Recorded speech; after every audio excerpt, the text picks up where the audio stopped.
we decided it was time to go ahead and put the 6 liter in my Buick Wildcat, affectionately known as Queen Bee. Bought this car in 2018. Really didn't, we wasn't sure we'd like it. It was a perfect deal, $750. Ended up falling in love with the car. 2-owner car. I'm the 3rd owner. Old timer that had it before me, super picky guy.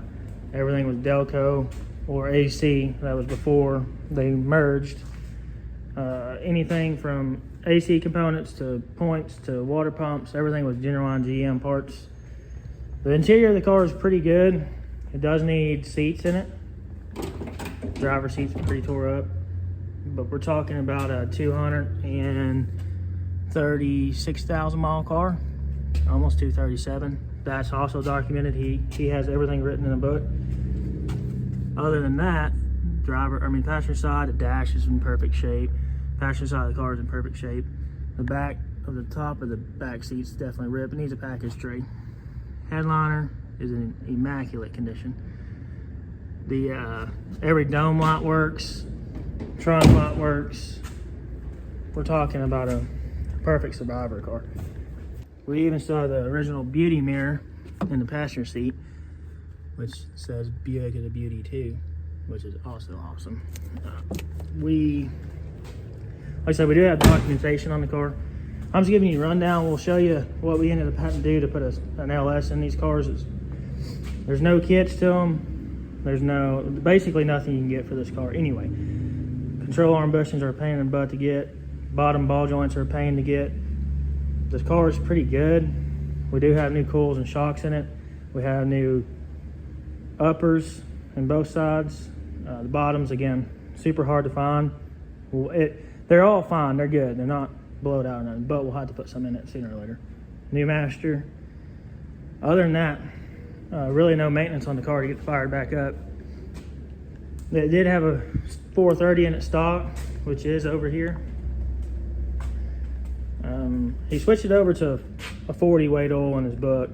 We found out the reason later on. We ended up spinning a rod bearing, but I would imagine the guy knew it was coming, so he was just trying to limp it along. But 2 of those are welded together. We can't get the bearing out. I bought 2 new pistons. Once you go buying parts for Buicks, they are very expensive and very hard to get, and most of these things will be a rope seal in them still. I just didn't want to do it, and I really wanted to switch over to an LS in it anyway, just for the fun of it. But let's show you this documentation. So these are stock books from the car. If you look here, you got your VIN number, and you even have your protect plate. Car was bought in Haskell in '67. Here's all the information on it. All your VIN, your color codes, everything's right there. And again, like I said, it's stamped in the book, so this is the stock book. Stock keys even, I haven't switched those over. They still work perfectly. And then this is his old man's book. So you can see he bought it in '74, and he was very particular. I mean, this is his gallons and how many miles a gallon he got, what the prices were.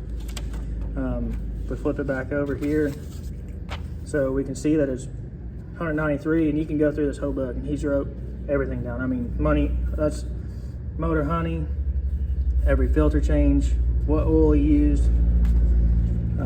On this page, you'll see that it did roll over to 200,000 miles. Put a new water pump in it, which is still in a box on my shelf over here. Again, super documented. He wrote down absolutely everything. So if you come back here, this is somewhere here. So, I mean, we can even see that he did a battery. And he made sure to write it down that he had a 72-month battery on it. Back here is his date that I bought it. And then we wrote that we did put, another oil change in it. We ran zinc in it. We put some seafoam in it. Changed it out, and then we ended up, this is when we put the 5.3 in it. So, like I said, today we're going to go through and I'll pick this engine up out of there. I'll show you what we had to do to cross member, tie rod, since it is a rear steer car behind the cross member, so that's a pain in the butt to do. then I'll show you what you actually need to do to get a BOP to fit an LS. So I was going to show you all this tie rod in. So in order for it to loop in front of that transmission, we had to do this. Now, does it look sketchy? Sure. But those are like rooted and then welded and capped. Super strong, all 3/4 rod. And we just pre-bent it outside the car. Anyway, this is a cutout for the oil pan. We'll patch that up. That, as much as y'all are gonna talk shit about it, it's driven thousands of miles like it is. We took out the AC box, originally AC car, but we don't need it. If I run AC, we'll run a retro air or something in it. So we did plate that off there. Again, that, I drove it back and forth to work, 400 miles each way for probably 6 months. So you do the math on how many miles it's got on that, and I check it every time before we drive it. So I know someone had told me once before that a dirt track guys will run a flat piece of steel across there versus a rod. So maybe we're looking at getting a different tie rod center length there, but until then, that will work just fine. 6 liters out. We're going to show you this. We did hard mount this car when it was a 5.3. It wasn't terrible, but it wasn't the best either. So this time we decided to change this up. This is a motor plate. We built it. If you look here, I know this is upside down, but it says October 13th of 1967. These are stock motor mounts from this car. Still in perfect shape. They're not hard, they're still giving. Again, it's a placement of how far the engine has to be forward in its cradle for it to be the reason why we can't use any other swap plates, actual plates you can get from, Summit or anybody like that. Now, with that being said, I did buy some. They're right here. They weren't going to give us the movement we needed, so we got them here for whatever swap we do next. If you look back here, this is a BOP-C to Chevrolet adapter plate. Here, I had to cut this out and weld this in myself. It wasn't strong enough by itself. I built the first one out of plate by myself here in the shop. It was a lot stronger, and I still got it over there, but I decided to switch over to this and hopefully get away from what I did. Ended up having to make these myself. Anyway, I cut out this bolt hole. We can't use this one anyway, but I cut it out to give us some room. This one you can make up with, and of course it has these ones. These are also from me. Did not come with the kit. We're gonna try to make these videos shorter. Maybe I'll bore y'all within an hour. Also talking, which this is gonna be a lot of talking, but I wanna give you a good backstory on the car before we go to putting this in and starting it. Today we're gonna put, like I said, coil packs on it, manifolds on it. We'll change the plugs out real quick. We did fire this up on a stand, so we know it runs good. And then we'll set it back in the car with a transmission hook to it. I'll show y'all, really, once you get down to an LS, everybody gets lost on these bushings. This is a long snout, I believe, for the 6 liter since it's 01. And with that being said, you don't need the bushing. But I have a bushing just in case we decide we need it. Again, we'll put the trans on. I'll show you how far to pull out the torque converter. Make sure everything lines up good. It's not too far out. If it's too far out, of course, it comes out of that pump. If it don't come all the way out of the pump, it's just on the ears of the pump of the transmission, and that's no good. It's going to break the ears off. So the bushing will bushing this out towards the torque converter a little bit further. Technically speaking, when the flywheel's on it, the flywheel has another bushing here. This is just the crank snout. But we're going to change this out real quick. That way we have no more leaks.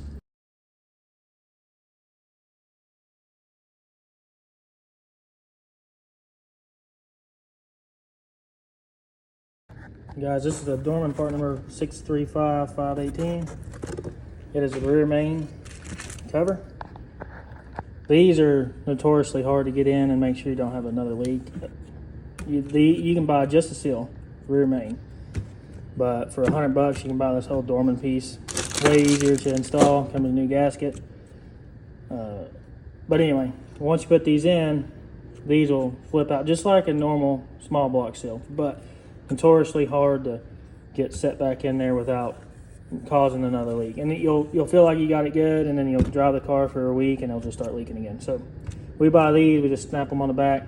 They do have instructions if you don't know what you're doing. But let's go without saying, On the back of your flywheel, it will tell you engine side and non-engine side.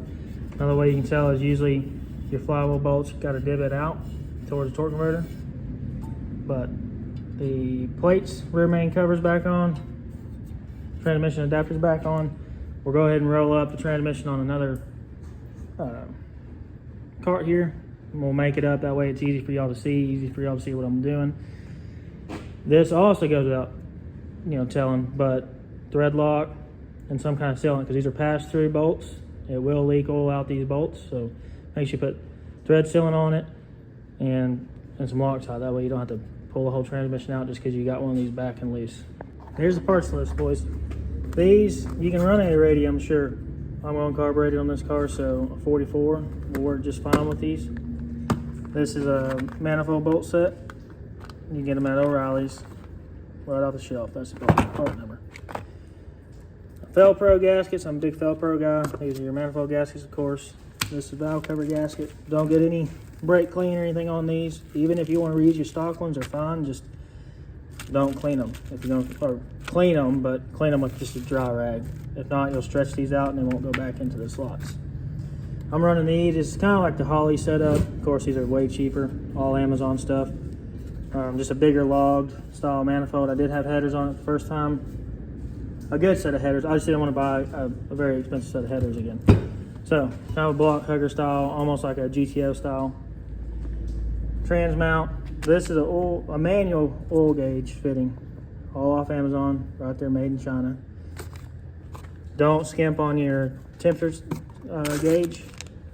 MSD wants, the better AC Delco style, better sensor. MSD likes it a little bit better. Part number for that. And this is a oil pressure adapter. Goes from your metric thread to a standard thread. That's the part number there. This is a valley cover. I'm not a real big fan of this writing on it, but it is what it is. It was cheap, right off Amazon. Doesn't matter to me. Again, this, I like a manual gauge set, so this one MSD has to have so it can retard timing and advance timing depending on the temperature of the car. These will switch it over to manual. We have ran a manual gauge off of a stock oil setup here. I'll show you on this one, on the 6 liter. So this, if you had a stock pan, this little nipple comes up and stands up right here. You can drill it and thread it for an oil pressure gauge, and that'll work just fine. I just assumed I'll take this stock plug out, stock sensor out, and we'll end up running the gauge right here. This is your oil pressure gauge, just like a small block Chevrolet. Chevrolet doesn't change anything ever, so you can go there or you can go back down here on the oil filter side. Doesn't really matter. Guys, there's grooves on the top of your valve covers. The gasket will look identical. Again, all goes without saying, but if you look at these, there'll be a fat side and a thin side. The thin side goes inside your groove here, and then, of course, fat side on the outside. Lay it out, start in the center. Again, you don't want to force these around. They will stretch. Once they stretch, they're basically trash. Start in the center, press it in there. I know you can't hardly see that, but you're just working it around nice and slow. Don't allow a bunch of gap in it. You'll take that out here in a minute. The only reason I know this is because I stretched about 3 sets before I realized what I was doing wrong. So, save y'all a little heartache, a little bit of money at the end. If you're dumb like I am and think it needs to be cleaned with brake clean or parts clean. Again, it'll stretch it, so just keep working it down and around. Again, don't force it, don't stretch it while you're pushing it down. You just want to keep walking it around and it'll take the slack out. If you can tell there's slack here, you can just take that and put it in, and then it should just keep rolling around and you'll figure out where it wants to set here in a minute. And just like so. Again, pushing it is like if you went and set this seal and then you run your finger down it and push real hard, you'll just take that slack and keep shoving it around and it'll end up not lining back up with your divots. So you want to just I push it and then pick my fingers up and push it all around until it's done. We're gonna put on the manifolds next. Just, again, manifold side down. They label these, so you're gonna go in at this angle here. You notice these two ports line up. If you did flip it over and it was backwards, you can line up both ends, but your middle ones will not line up. So it's really idiot proof. LS or Chevrolet themselves did a great job on these engines. Super simple engines to make power out of. Super easy engines to rebuild. Their gasket kits are perfect. They're all the hard style, with a metal band and a rubber gasket inside it. Really good engines. But you can't even mess it up. So we're gonna put the manifolds on real quick, and I'll pull the plugs out, put new plugs in. I'm gonna put it on time lapse. Y'all don't need to see that. It's very simple. Pull the plugs out, put the new ones in it. And then we'll go ahead and top it with a set of cools, the cool rack. We won't put the valley cover on until after we get the engine stab back in.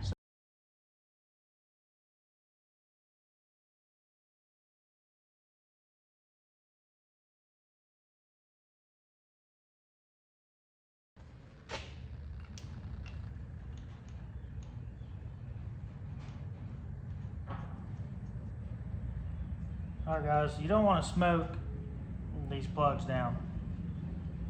Compressor mechanics told me, they work on Caterpillars, that he ended up having a misfire on one of his engines for a couple days, kept hunting down, couldn't find it. What he ended up doing was, when you're working on them big compression, you shut them down, they don't want them shut down for very long and they're still hot. So you just rip the plugs out and you rip them back in with the impact. What he was ended up doing was the impact would actually smash that compression ring on the spark plug that it was actually touching, and it smashed his electrode down on the piston. The piston come up and just barely tapped it. So yes, it's faster to put them in with impact, but don't be running impact on your plugs. Now, I'm not saying anybody does that on small blocks, but if you're in the compression industry, definitely don't be doing that. Again, it's a speed deal, so you shut them engines down, you run overhead on them real quick, and you throw them spark plugs and send it about its way for next month. But after fighting these things for 15 minutes over there, I did pull the brackets, clean them up, painted them. I'm not gonna clean these coils. I'm afraid to inject any kind of water or cleaner or anything on this stuff. So it is ugly, but it's functionable. And I think this is a major killer of an LS engine, is the coil packs on the valve covers. But I'm too cheap to buy a relocation kit, so they'll live right there on the valve covers, and when I check the oil, I'll just shake my head, but other than that, at least they're on there and they'll be functional. So we just did a preliminary check on torque converter lineup. It does look like it probably will not use a bushing. Again, I'll slide the transmission on and I'll show you all what I'm talking about there. Sometimes you gotta elongate these bolt holes. Step them up a size or two, and actually this one will mount to our torque converter without taking these holes up any size bigger, which is great news. Now, like any project, there is a setback. So we just had this transmission built and they forgot to put back in the speedometer. Now I had one here at the shop, not the same size. For whatever reason, GM changed that to just a little bit smaller than what I have. No big deal. The guy's busy, he does a great job, so I'm not even mad about it. I just texted him, said, hey, we don't have the speedometer piece, so hopefully he can get this shipped to us, or I'll drive down and get it. It's only about 2 hours from us. So. But anyway, just letting you know, you do sometimes have to elongate these. Again, not the case on this one, which is great news. Torque converter slid up on it. It looks fine, it all lines up, looks happy. But again, we'll put it on the transmission, slide it all together, and look at it then. Now, there's no tricks to filling up the torque converters. Fill them up beforehand, before you put them on. I found if you kind of give it a spin while you're filling, it takes it a little bit easier. But it should be 4 quarts or so, give or take. But make sure you put some fluid in this before you stab it on the trans.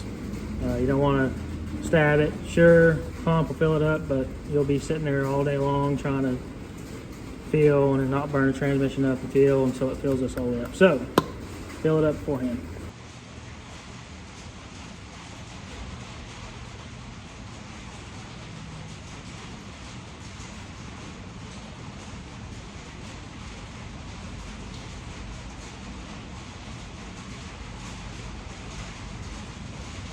Again, it took, this is 4 in it, as y'all can see.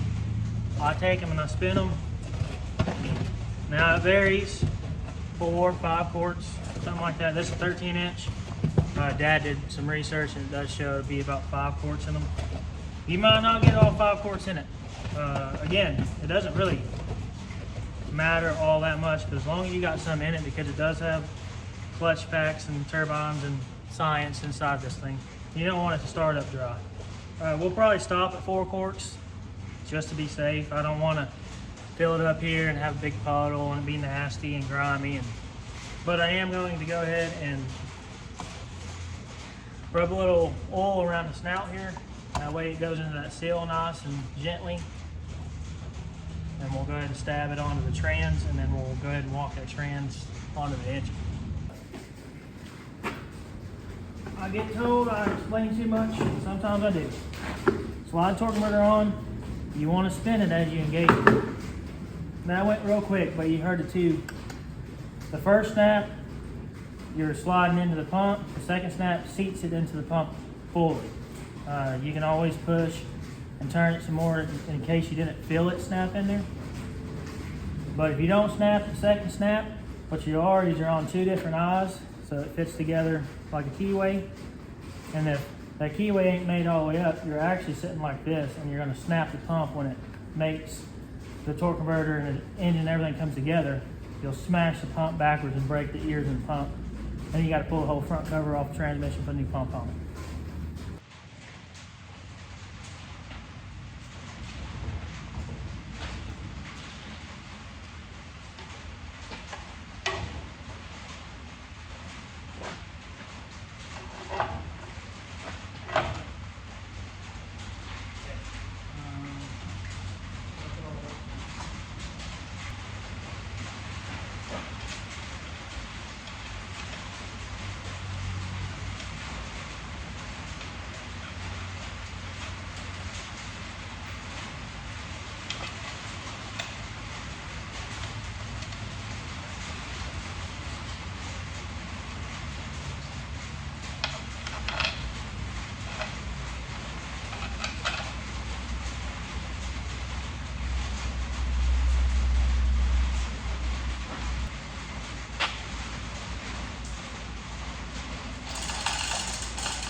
Now, I don't know if you'll see me do that, because my hand was probably in the way, but I forced this gap back together with my hand.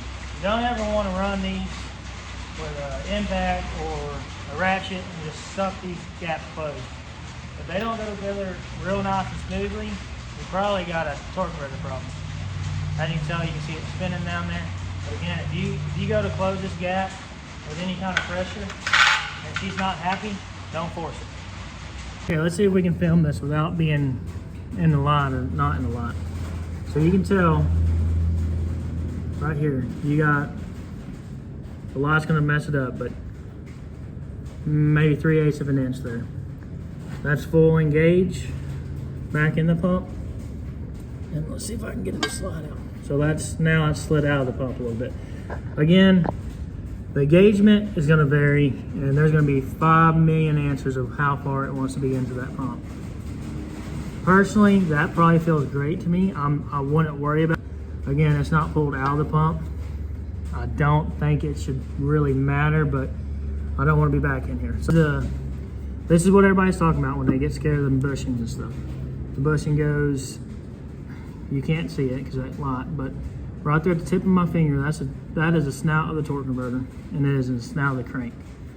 It has to be hub centric. You don't want this thing to be walking up and down as it's spinning around. It has to be inside that crank. So it's either a long snout works fine, or there is a bushing, if I can find where I put that bushing, that you can buy. They're super, super cheap and readily available anywhere. Well, Summit. So this is what the bushing looks like. So if you had a short snout like on a 5.3, I think only the 6 liters is a long and a short. Now, long ones come earlier years, which that one is, that's an 01. And then they went to a shorter snout. And this is all that's doing is moving. So this would fit in your crank. This is the crank side. It would snap in the crank and it'd move that hub out. And your torque converter is going to be sitting in this hub now. So these are like, I think, $5 basically anywhere. And that's all it is just bushings you out so you can run a torque converter from an old school torque converter to this.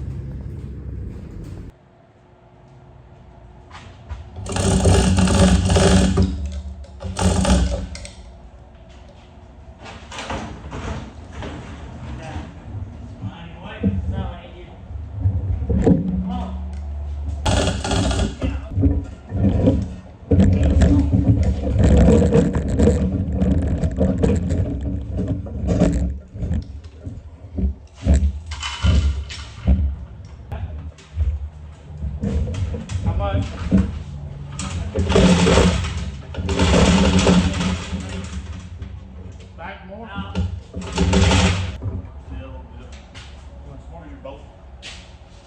Oh, sorry.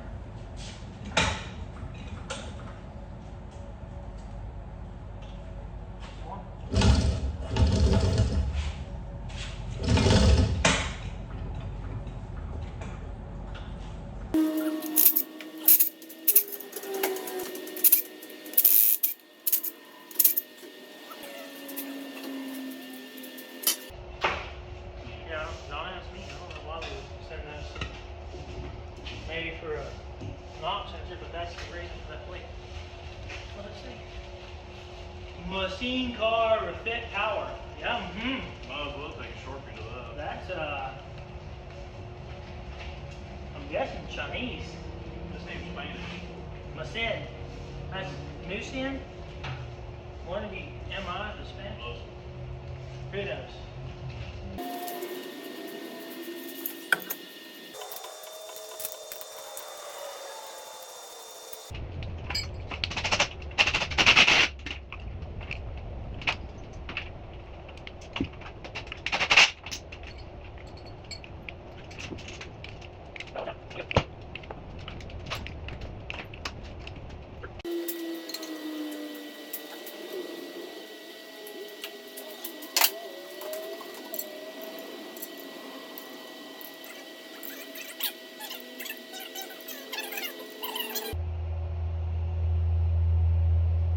Super small, so basically no torque. I think it's like 11 inch-pounds, which is, from what I've always told, is about as much as your wrist can pull without pulling with your arm.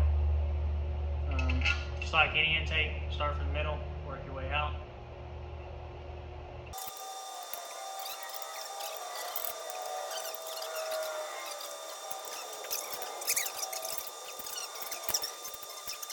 Multi-max, you bougie. Have you used it? You gonna start buying it? Yeah. At work? No.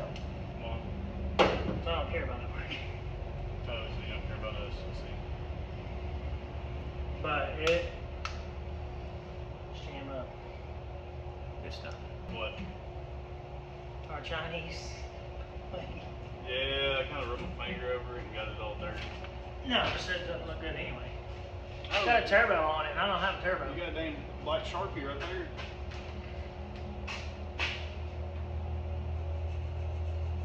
Yeah, that looks right up our alley, half-ass.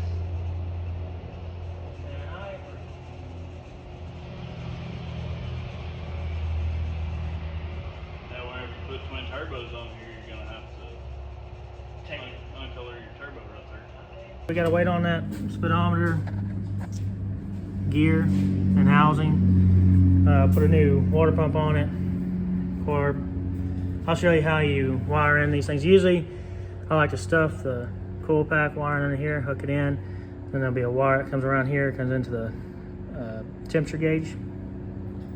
Then I ground them back here on the back. I'll smooth these, well, that one right there. Clean it up, put the ground on it for the coil packs. Wire it all up, let the coil pack wiring come in here where it's nice and clean looking, and then the rest will go in the car. All right, like I said, I've already had 5.3 in it, so really we're just repeating what we already had. We got a new MSD box over there for it, but it'll come in that side right there, right underneath the blower fan. Sorry. And then come in and tie into everything. That'll be on the next video. We'll go ahead and fire it up on video. But again, we got to wait on that piece until we get that. I'm not going to fire it and pump all the transmission fluid out of it. So we'll go ahead and get that in and plumb the rest of the... Before we end this video, we got some questions. Buick rallies, don't get me wrong, they look great on the car. You can't hardly find body parts for these cars. I don't know if they all got crushed or what, but fenders and doors, and we try to buy up every one we found.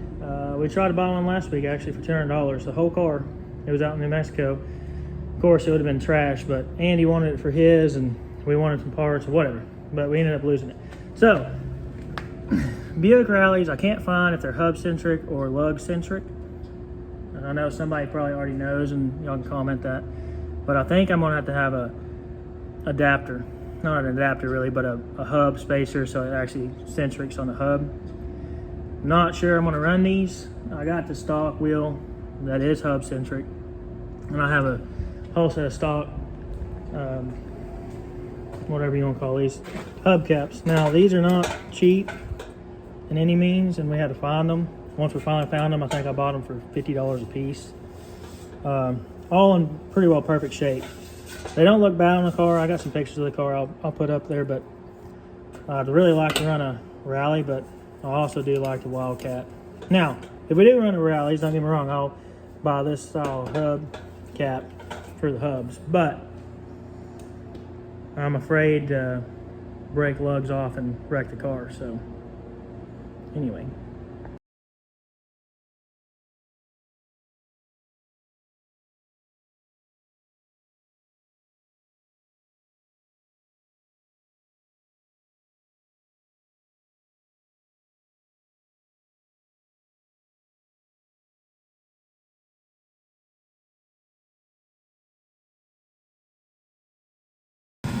Bonus footage.